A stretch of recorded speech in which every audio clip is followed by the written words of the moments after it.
Hello everybody, welcome to your own channel Study Blaster and my name is Dinesh आर्य।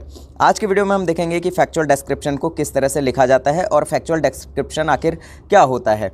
ये class 12th के students के लिए, चाहे वो सीबीएसई के हों, चाहे आरबीएसई के हों, चाहे उत्तराखंड बोर्ड के हों, चाहे यूपी बोर्ड के हों, चाहे एमपी बोर्ड के हों, चाहे बिहार बोर्ड के हो, जिस भी स्टेट में हमारी एनसीईआरटी की बुक्स फॉलो होती हैं वहाँ पर ये फैक्चुअल डिस्क्रिप्शन आपका पूछा जाता है एग्जाम्स के अंदर।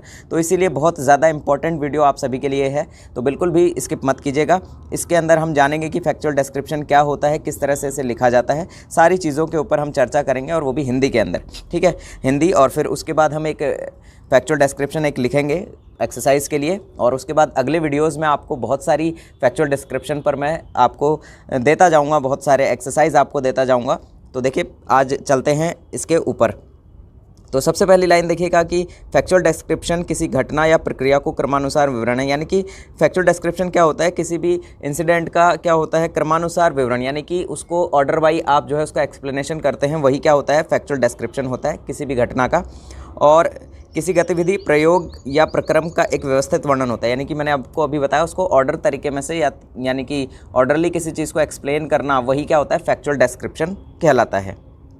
अब दूसरी बात देखिए, अपने विचारों को व्यवस्थित तरीके से प्रस्तुत किया जाता है, जिसमें सबसे महत्वपूर्ण जानकारी को पहले और कम महत्वपूर्ण, ये कर्म नहीं है यहाँ पर, कम इसे पढ़िएगा आप, तो कम महत्वपूर्ण जानकारी को उसके बाद रखा जाता है। यानी कि जो इंपॉर्टेंट चीज़ें हैं वो पहले, और जो ज़्यादा इंपॉर्टेंट नहीं है उन्हें बाद में लिखा जाता है। अब देखिए दूसरी बात, आगे चलते हैं। तो फैक्चुअल डिस्क्रिप्शन लिखते समय आपको किन किन बातों का ध्यान रखना है। तो टाइटल को पेज के ठीक बीच में लिखना है, और टाइटल से जो भी आपका सब्जेक्ट है उसके बीच जो है आपको गैप अच्छे से रखना है, ताकि अगले को ये दिखाई दे अच्छे से।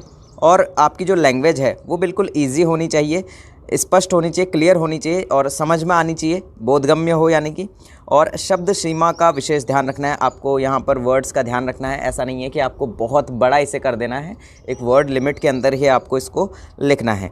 अब देखिए दूसरी बात, जनरली जो है फैक्चुअल डिस्क्रिप्शन अलग अलग टॉपिक्स पर लिखे जा सकते हैं। जैसे कि पहला टॉपिक अगर हम करें तो पर्सन बेस्ड, यानी कि पर्सन बेस्ड जो है टॉपिक हो सकता है, यानी कि किसी महत्वपूर्ण व्यक्ति के जीवन, उसके बौद्धिक तथा भावनात्मक गुणों, उसके जीवन से संबंधित किसी महत्वपूर्ण घटना पर भी फैक्चुअल डिस्क्रिप्शन लिखा जा सकता है।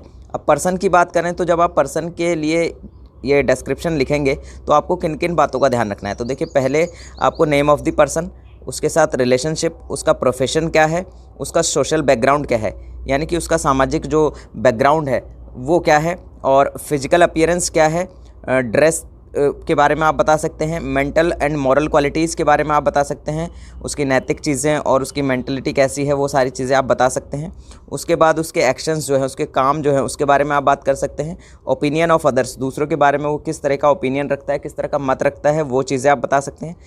अब देखिए दूसरी चीज़, दूसरा हो सकता है हमारा प्लेस बेस्ड, यानी कि स्थान सूचक, यानी कि स्थान पर आधारित जो है, किसी महत्वपूर्ण स्थान, उसके विशेष गुणों या लक्षणों के आधार पर भी फैक्चुअल डिस्क्रिप्शन को लिख सकते हैं। और इसमें क्या क्या बातें आपको ध्यान रखनी है वो देखिएगा। यहाँ पर आपको name of the place, atmosphere, यानी कि वहाँ का वातावरण कैसा है, फीचर्स, वहाँ क्या क्या चीज़ें पाई जाती हैं, क्या क्या चीज़ें वहाँ पर क्वालिटीज़ हैं वहाँ की, इंपॉर्टेंस क्या है, उसकी महत्व क्या है उस एरिया का, उस प्लेस का। अदर इन्फॉर्मेशन भी अगर आपके पास कोई है तो वो भी आप दे सकते हैं, यहाँ पर प्लेस बेस्ड जो होता है। अब दूसरा है ऑब्जेक्ट बेस्ड, जैसे कि ऑब्जेक्ट से ही पता लग रहा है कि ऑब्जेक्ट यानी कि वस्तु, किसी वस्तु के रंग, डिज़ाइन, उसकी उपयोगिता, उसके लक्षण विशेष को व्यक्त करने के लिए भी फैक्चुअल डिस्क्रिप्शन लिखा जा सकता है।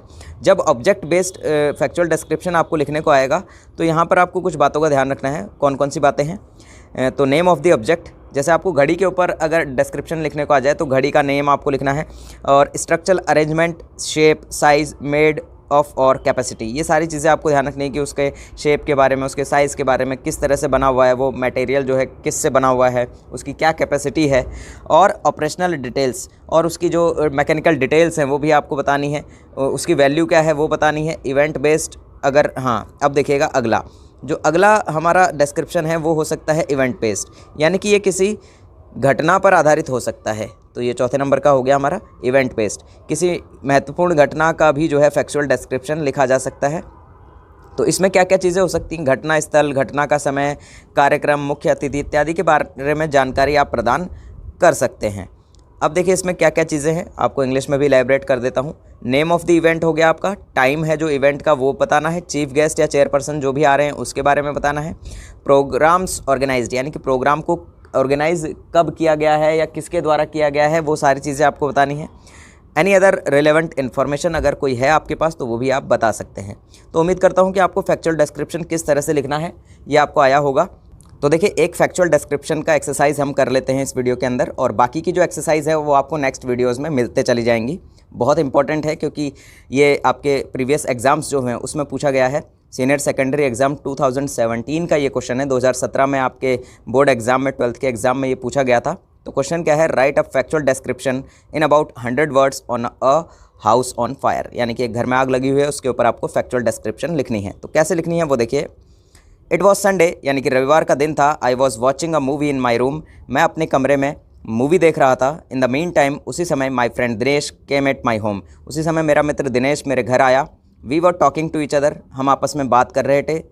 Suddenly the cries and the shrieks of people were heard at 3:30 PM, यानी कि लगभग 3:30 बजे अचानक लोगों के चीखने की आवाज़ सुनाई दी। और उसके बाद several ladies and children were weeping bitterly, कुछ बच्चे और कुछ स्त्रियां, कुछ महिलाएं जो हैं वो बहुत ही बिटर तरीके से यानी कि बिलक बिलक कर रो रहे थे। It attracted the attention of people in the neighbouring houses, और इस आवाज़ ने यानी कि इस तरह की चीखने की आवाज़ ने जो आसपास रहने वाले जो लोग थे, पड़ोसी जो लोग थे, उनका ध्यान अपनी ओर खींचा। दे रीच्ड द स्पॉट, वो उस घटना स्थल पर पहुँचे। A house was on fire, तो उस घर में आग लगी हुई थी। People were running here and there, कुछ लोग इधर उधर भाग रहे थे। Goods were being thrown out from the house, goods जो है यानी कि गुड्स का मतलब होता है सामान, जो सामान है वो घर से बाहर फेंका जा रहा था। Many sleeping children were taken out, बहुत से सोते हुए बच्चों को बाहर लाया गया, यानी कि वो सो रहे थे, उन्हें सोती हुई अवस्था में ही बाहर लाया गया। People were throwing water on the fire, और लोग जो है उस आग के ऊपर पानी फेंक रहे थे। Some people were throwing sand on the fire, कुछ लोग आग के ऊपर सैंड फेंक रहे थे यानी कि रेत फेंक रहे थे। Flames were shooting up from the burning houses, flames जो हैं आग की जो लपटें हैं वो उस घर से उठ रही थी, यानी कि उस घर से ऊपर की तरफ आग की लपटें जो हैं वो उठ रही थी। देयर वॉज स्मोक एवरीवेयर, यहाँ पर चारों तरफ क्या था, सिर्फ धुआं ही धुआं था। The fire brigade arrived and control the fire with in half an hour, तो फायर ब्रिगेड जो है अग्निशमक यंत्र जो है वो आए वहाँ पर और उन्होंने लगभग आधे घंटे में आग पर काबू पा लिया। लकीली एवरीबडी वॉज सेफ, भाग्यवश सभी लोग क्या थे, सुरक्षित थे। तो इस तरह से आपको ये डिस्क्रिप्शन लिखनी है और एग्ज़ाम में अपने पॉइंट बनाने हैं। उम्मीद करता हूँ कि वीडियो आपको पसंद आया होगा। अगर वीडियो आपको पसंद आया हो तो अपने फ्रेंड्स तक, अपने नोन तक इस वीडियो को ज़रूर पहुँचाएं, क्योंकि बहुत ही इंपॉर्टेंट वीडियो है। सभी लोगों को पता रहना चाहिए किस तरह से आंसर लिखना है। और अगर आज आप चैनल पर पहली बार आए हैं तो चैनल को सब्सक्राइब ज़रूर कर लें, क्योंकि इसी तरह के वीडियोज़ हम आपके लिए रेगुलर लेकर आते रहेंगे। So thanks a lot for watching this video.